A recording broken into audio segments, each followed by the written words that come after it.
Georg Hackenschmidt, nimi, mis resoneerib ajaloos nii Eestis kui ka rahvusvahelises spordimaailmas. Teda tuntakse tugeva mehe tiitliga, legendina, kes jättis oma jälje mitte ainult matil, vaid ka sporditeaduses ja füüsilise treeningu arengus. Georg sündis 1877. aastal Tartus. Tema vanemad tegelesid edukalt värvitöödega. Lapsena oli ta juba tuntud oma füüsilise jõu ja sihikindluse poolest. Vaid 9-aastaselt kaalus ta ligi 55 kilogrammi, olles ise vaid 140 sentimeetrit pikk. Pikkus, mida ta suutis juba selles eas hüpata. Tugev ja liikuv oli tema kirg spordi ja liikumise vastu näha juba varajases eas. Ta võitis palju erinevaid spordivõistlusi ning väidetavalt ütles ta: olin oma esimestest päevadest peale kehaharjutuste raamatutele pühendunud. 10-aastaseks saades olin tugevam kui ükski poiss, kellega koos mängisin. Kui Hackenschmidt 17-aastaselt kooli pooleli jättis, alustas ta praktikat suures kohalikus inseneritöökojas. Samal ajal liitus ta Revali, Tallinna nimi sellel ajal, kergejõustiku ja rattaklubiga, mille filiaal asus Tartus. Aastal 1896, olles 18-aastane, sukeldus ta rattasõitu, tõstesporti ja maadlusesse, saavutades kiiresti hulgaliselt auhindu. Umbes sel ajal sattus Hackenschmidt kokku jõuka arsti dr. Vladislav Krajevskiga, kes töötas Vene tsaari isikliku arstina ja oli tõstespordi suur austaja. Krajevski märkas Hackenschmidti erakordset potentsiaali ning kutsus noormehe elama ja treenima enda juurde Venemaale. Seal pühendus Hackenschmidt järgmised 2 aastat tõstmisele ja Kreeka-Rooma maadlusele, kus tema plahvatuslik jõud ja andekus muutsid ta imesportlaseks. Edasine on juba ajalugu.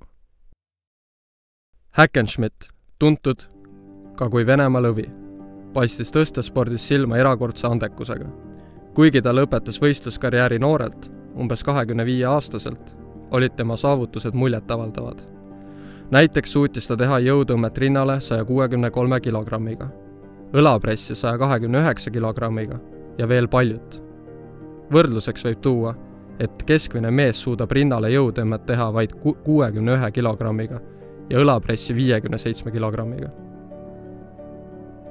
Kuid just tema maadlusvõime tõi talle finantsilise stabiilsuse. 1898. aastal võitis ta Euroopa meistrivõistlused Viinis Kreeka-Rooma amatöörmaadluses ja saavutas 3. koha tõstmises.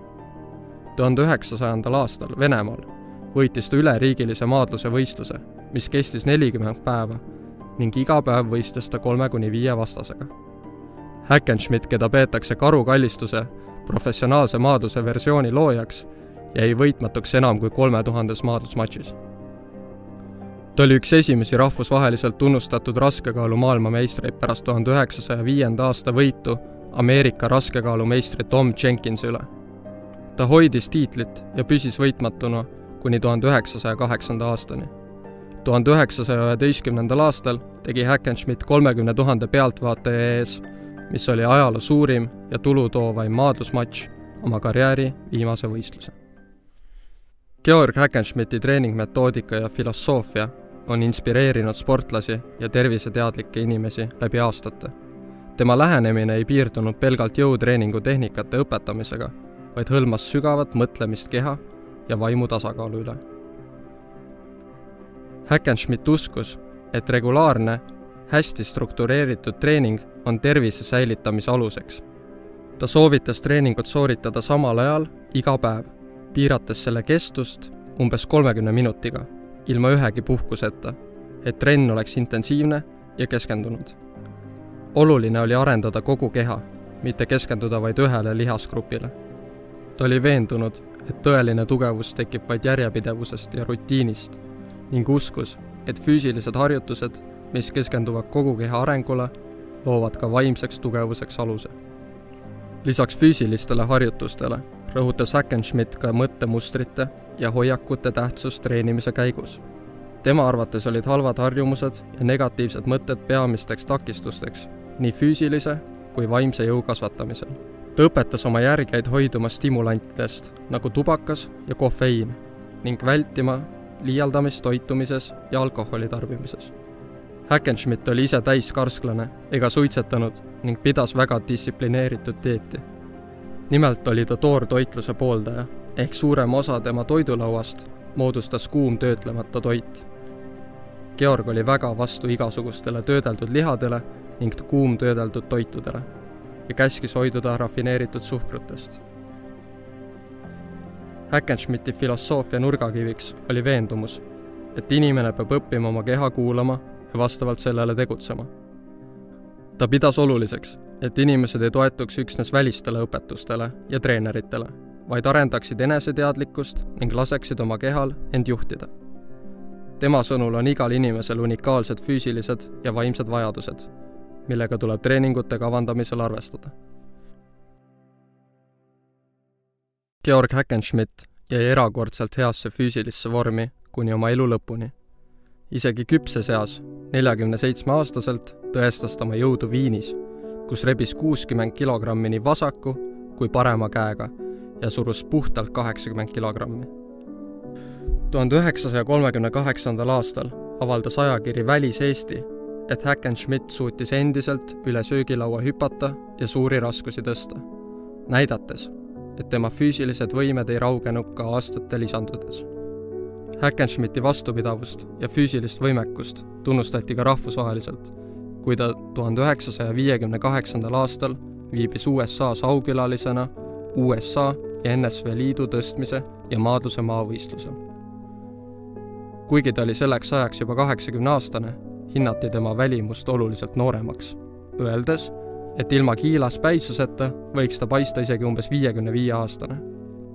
Ameerika raskejõustiku ajakiri Strength and Health kirjeldas teda kui üliinimest, rõhutades, et tema füüsilised võimed 80-ndates eluaastates olid samavõrd tähelepanuväärsed kui tema noorusaja saavutused maailma tippmaadlejana. Pärast sportlaskarjääri lõppu pühendus Hackenschmidt filosoofiale ja kirjandusele, arendades oma mõtteid füüsilise ja vaimse tugevuse ühtsuse kohta. Hackenschmidt avaldas oma esimese artikli Maadlus antiikajal ja tänapäeval 1903. aastal Vene ajakirjas Sport ning tema esimene raamat Kuidas elada ilmus Londonis 1908. aastal. See raamat on tõenäoliselt tema tuntuim teos, millest ainuüksi Inglismaal on välja antud mitmekümneid trükke. 1909. aastal järgnes sellele täielik maadluse õpetus.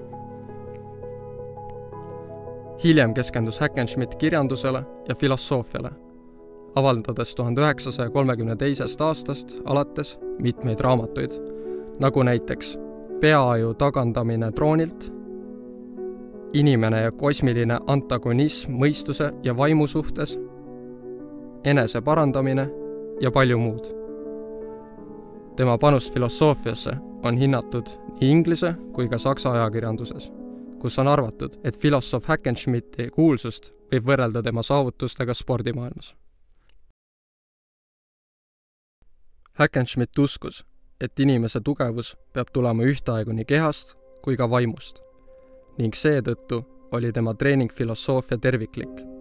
Ta ei keskendunud vaid lihastele, vaid pidas oluliseks ka enesedistsipliini, vaimset kindlust ja püsivust.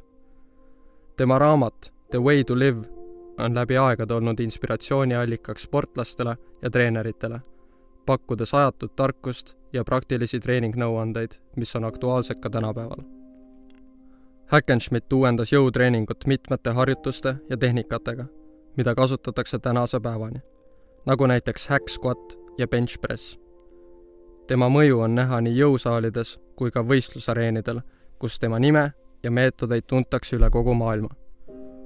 Lisaks oli ta üks esimesi, kes populariseeris maadlust kui meelelahutust, tuues publiku ette dramaatilised matšid, mis pälvisid nii põnevust kui ka austust. Tänu temale kasvas maadlus rahvusvaheliseks spordialaks, mida jälgiti nii laialdaselt. Georg Hackenschmidt, tuntud ka kui Venemaa lõvi, jättis endast maha inspireeriva pärandi, mis kutsub inimesi üle maailma töötama iseenda kallal ja ületama oma piire. Tema elufilosoofia rõhutab, et tõeline tugevus ei seisne vaid füüsilises jõus või kiiruses, vaid terviklikus arengus, kus keha ja vaimsus on harmooniliselt tasakaalus.